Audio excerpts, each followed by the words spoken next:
Oui, je fais partie de ceux qui estimaient nécessaire un retour des écologistes au gouvernement, pas sans condition pour, apporter l'empreinte écologiste dans ce gouvernement. Je pense que c'était le moment.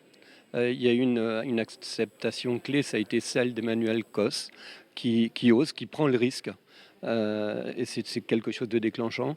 Et Jean-Vincent Placé, avec elle, ainsi que Barbara Pompili, je pense que ce seront 3 ministres écologistes qui vont jouer leur rôle. Et les 3 prennent également des risques, mais on est dans une période où il est nécessaire de prendre des risques pour reconstruire, pour faire infléchir certaines politiques et que l'écologie existe au plus haut niveau du gouvernement. Emmanuel Cos, elle prend le risque de faire exploser quelque part le parti d'Europe Écologie Les Verts? Alors après, forcément, il va se passer quelque chose. Là, quand je dis elle prend des risques aussi pour elle-même en tant que personnalité politique. Maintenant, je la comprends. Pour moi, le mouvement écologiste a lieu de se reconstruire d'une manière ou d'une autre. On en a besoin. Je pense que ça dépasse Europe Écologie Les Verts, qu'Europe Écologie Les Verts existe et on ne va pas gommer. Moi, j'y suis à Europe Écologie Les Verts, mais je pense qu'il y a lieu de reconstruire, de refonder, sans doute sur de nouvelles bases.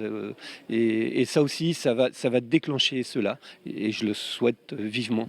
Joël Labbé, dans le débat qui avait lieu juste avant, on posait la question d'Emmanuel Cos, Jean-Marc Ayrault, les relations, et notamment sur Notre-Dame-des-Landes. Il y a un accord sur Notre-Dame-des-Landes?